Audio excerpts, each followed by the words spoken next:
Ćao, ja sam Miloš, ovo je Adina online škola jedrenja koja je deo CSAIL projekta.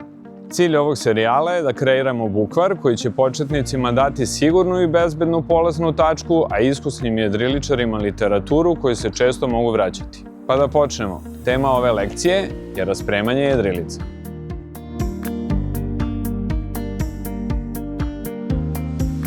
Dakle, nakon jedrenja došli smo i do raspremanja jedrilice.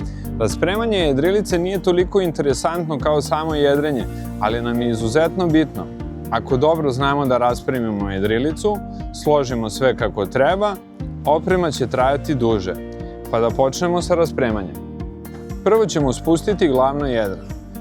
Potrebno je da otkačimo podigač glavnog jedra, a zatim rukama da povučemo jedro kako bi ga spustili skroz dole u kokpit. Nakon što smo spustili glavno jedro, raskačit ćemo sva tri roglja. Dakle, gornji rogalj na koji je zakačen podigač, zadnji rogalj koji je bio zakačen za kraj buma i prednji rogalj koji je bio zakačen za jarbol.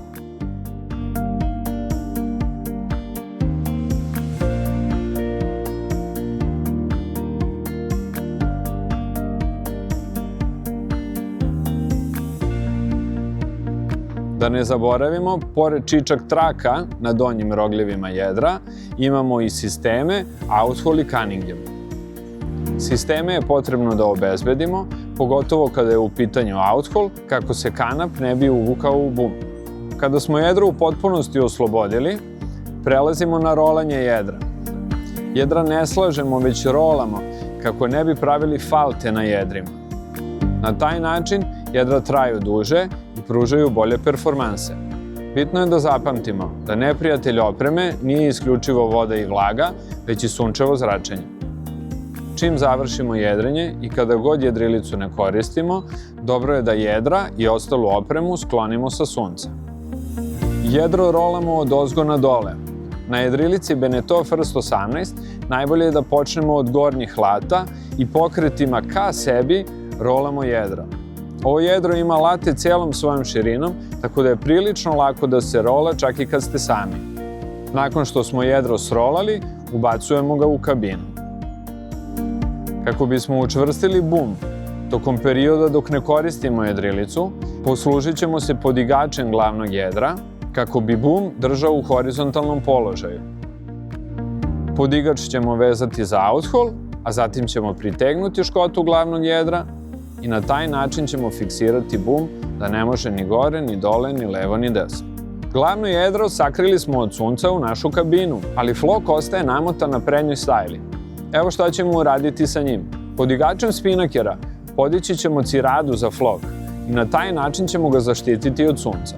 Evo kako se to radi. Nakon što smo zakopčali prvi deo cirade iznad škote floka, vezat ćemo podigač spinakera za ringlicu na ciradi i podići ciradu skroz do vrha floka.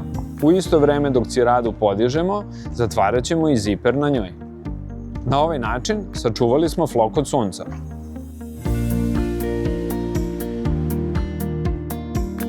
Jednom kada smo složili jedro, prelazimo na kanape i palovnu opremu.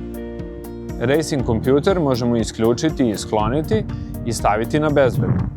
Škote floka, spinakera i glavnog jedra pravilno ćemo složiti i staviti na odgovarajuće mesta.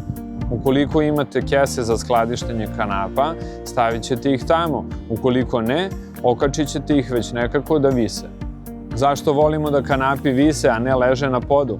Ukoliko pokupe vlagu ili ukoliko pokisnu u periodu dok ne koristimo jedrilicu, ovako će se lakše osušiti i neće škoditi plastici na kojoj leže. Takođe, skinut ćemo i produžetak rudera. Ovaj gumeni deo koji spaja produžetak rudera sa ruderom izuzetno nam je bitna stvar na brodu i ne želimo da ga sunce prži dok nismo tu. Sada možemo preći i na podvodne delove jedrilice. U pitanju su listovi kormila i kobilica. Listove kormila vadimo iz pripadajućih slotova pomoću ovih ručki od kanapa, a zatim ih odlažemo u torbi kako se ne bi oštetilo. Ostalo je još da podignemo kobilicu. To smo ostavili za kraj sa razlogom. Kobilica nam je tokom procesa raspremanja jedrilice ipak davala stabilnost, pa smo se na taj način lagodnije kretali po brodu.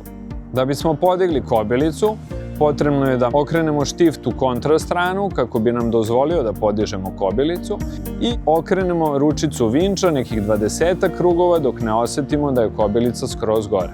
Jednom kada smo podigli kobilicu, neophodno je da stavimo štift u kontrapoložaj kako ne bi dozvolio kobilici da padne ponovo dole. To bi bilo sve o raspremanju jedrilice.